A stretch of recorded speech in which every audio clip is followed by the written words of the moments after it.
안녕하세요. 즐거운 시간 박대수입니다.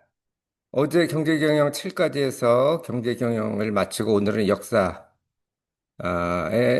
첫 번째이자 마지막인 역사 이야기를 하겠습니다. 내일은 에세이 쪽으로 넘어가려고 그래요. 역사 이야기는 네루, 인도 초대 수상이죠. 네루가 딸내미, 초등학교 졸업반인 딸내미한테 보낸 딸내미도 수상이었죠. 인디라 간디 수상이라고. 자, 서구 중심 역사가 아닌 일반적인 세계 역사에 대해서 얘기를 한 거고 이게 한국에 적용이 됐으면 어땠을까 그런 생각을 제가 해봤습니다. 이렇게 세 가지로 나눠봤고요. 네루는 19세기 말에 인도의 금수저죠. 아버지도 변호사였고 부자였고 그리고 다작한 거로 유명합니다. 뭐 감옥에 독립운동을 했기 때문에 감옥에 당연히 있었을 거고 감옥에 살 수 있는 게 뭐 독서하고 뭐 저술 정도는 가능하겠죠. 그리고 초대 인도 수상으로 취임을 해서 16년 동안 죽을 때까지 했습니다. 뭐 뉴델리에서 심장마비로 죽었다고 하네요. 그러니까 국장을 했겠죠? 우리나라도 뭐 대통령 같은 경우 재임 중에 예전에 박정희 대통령이었나요?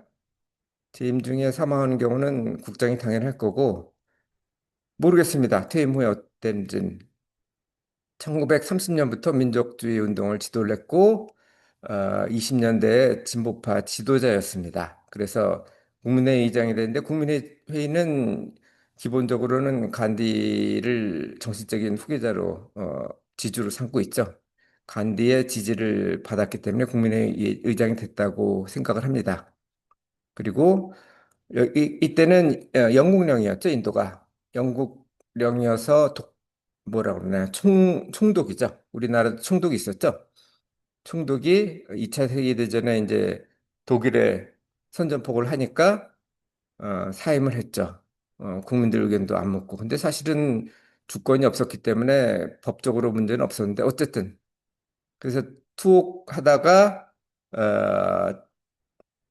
이제 투옥한데 인도 영국 입장에서도 인도의 도움이 필요하죠. 일단 인력이 필요하니까. 그래서 석방되고 독립이 됐습니다. 자, 서구 중심의 역사라고 주장을 해요. 그러니까 우리가 배우는 것들은 우리가 그 국사 시간에 배웠던 한국사도 어찌 보면 그 일제사관, 식민사관이라고 그러나요? 일제가 봤을 때의 역사였고, 우리가 보통 배우는 서양사라는 것도 뭐 동양사, 세계사도 다 포함하는 거겠죠. 그리스 문명, 그다음에 로마 문명, 그게 이제 영국, 미국 이렇게 세계 패권이 이쪽으로 사실은 넘어가긴 하는데 지금 영국하고 미국이 최근에 패권을 가졌다는 것은 맞지만 그리스나 로마 시대에는 그렇지 않죠. 중국이 뭐 우리나라는 아닙니다만 중국이 인도도 그랬을 가능성이 있고요. 인도 제가 잘 모릅니다. 로마하고 그 원나라인가요? 어, 명나라인지 제가 정확히 시대는 기억이 안 나는데 아마 원나라일 겁니다. 징기스칸도 뭐 엄청나게 넓은 지역을 통치했고 정복을 했고 그리고 좀 오래되는 건 원나라는 좀 오래 징기스칸이 정복한 나라는 오래 안 갔지만 분열됐지만 그 누구죠? 그리스의 알렉산더 대왕이 그랬던 것처럼 얼마 안 갔지만 원나라는 그래도 꽤 갔죠. 그리고 원나라하고 로마하고 뭐 사절을 주고받고 그랬으니까 사실은 그리스, 로마 이렇게 넘어가는 거는 저는 맞다고 생각을 하지는 않아요. 저도 그때 최소한 원나라는 있었습니다. 그다음에 영국, 미국 이거는 뭐 워낙 그 세계에 해가 지지 않는 제국을 영국이 물론 좋다는 얘기는 아니지만 일단 강하다는 얘기죠. 그리고 미국도 지금 GNP의 20%, 세계 GNP의 20%를 만들고 있으니까 중심이라는 건 맞긴 해요. 자, 소크라테스 여기서 이제 쭉 나오는데 어쨌든 서구 중심 역사에서 나오는 것들은 소크라테스가 나와요. 그러니까 죽음은 좋은지 나쁜지 모른다. 아무도 죽어본 적이 없죠. 죽기 전엔 죽음을 경험할 수 없기 때문에. 하지만 신념이 좋은 건 알기 때문에 사형 선고를 받고 도망가라는 얘기를 했는데 어, 그냥 죽죠. 그러니까 목숨보다 신념이 더 중요하다. 그리고 죽음은 불확실하니까 곱하기 뭐 0.5 정도를 해야 되겠죠. 신념이 좋은 건 100%니까. 그래서 신념을 선택했다라는 내용이 있었고 예수와 석가에 대해서는 아무도 자기는 신이라고 주장은 안 했죠. 예수는 뭐 신의 아들이다. 아버지라는 얘기는 했지만 신의 아들이다? 그건 잘 모르겠습니다. 어쨌든 석가는 모든 사람이 신이 될 수 있다라고 얘기를 했거든요. 하지만 추종자들이 예수나 석가를 신으로 만들고 더 나쁜 거는 예수나 석가의 가르침을 전달하는 건 좋은데 자기 자신의 사익 대변에 활용을 했습니다. 그래서 종교에 반하는 사람들이 반감을 가는 사람들이 많죠.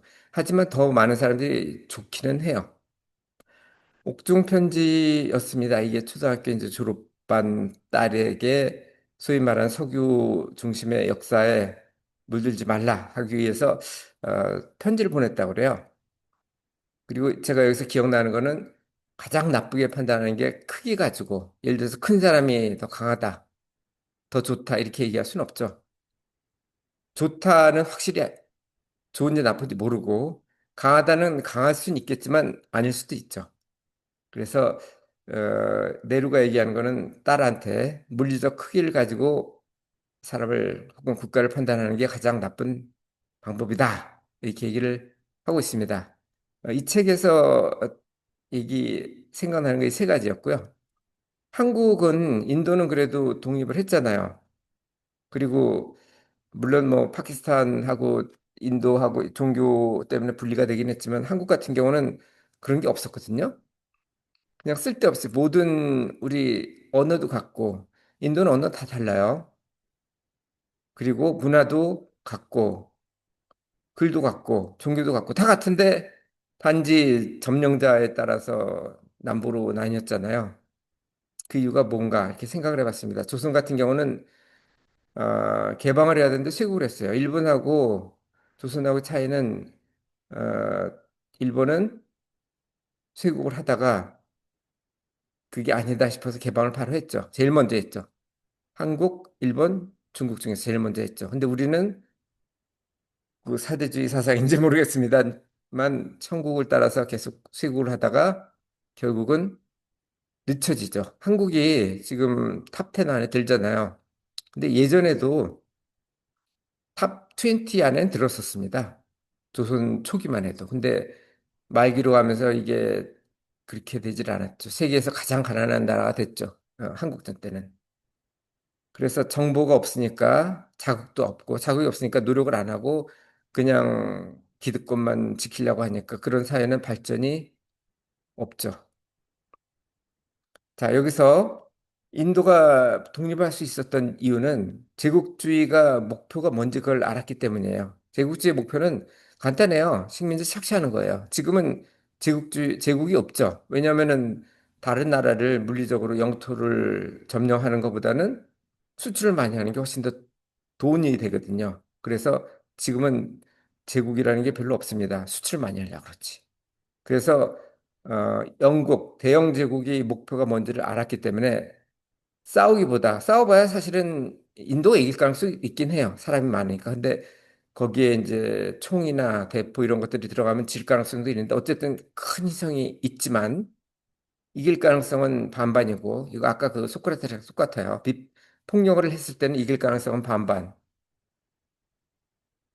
그렇지만 비협력을 하면은 훨씬 더 효과적입니다. 그러니까 영국이 여기서 그 돈을 벌어야 되는데 그러니까 원산물을 싸게 들여와서 가공해가지고 팔자는 게 제국주의의 목표거든요. 그래서 식민지 쟁탈전에 나섰던 거고 그러다가 독일이나 이태리 같은 경우 늦게 나서서 식민지가 없으니까 결국은 2차 세계대전이 난 거잖아요.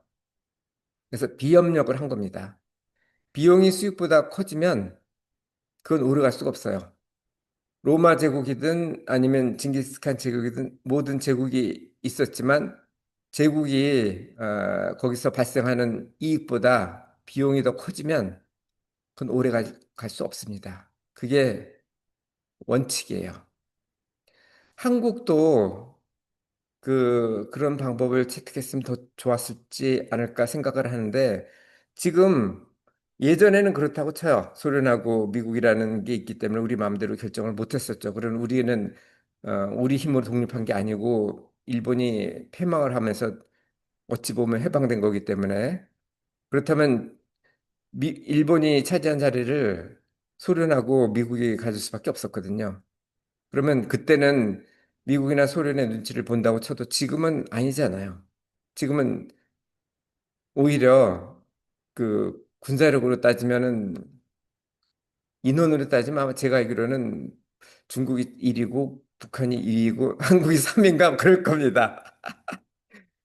물론 뭐 군사력으로 따지면 북한보다는 한국이 더 많을 거고 그래도 중국이 더 크긴 하겠죠. 어쨌든 지금은 통일할 수 있는데도 불구하고 안 하잖아요. 왜냐? 기득권이죠. 저는 그렇게 생각합니다.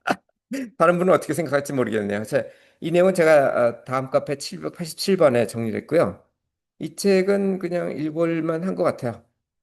읽어보는 게 좋다고 생각하고 또 길지도 않아요. 그 초등학교 딸한테 보낸 편지인데 얼마나 깊게 썼겠어요. 길지도 않고. 그래서 한번 읽어보실 것을 추천드리고요. 내일부터는 에세이를 하도록 하겠습니다. 감사합니다.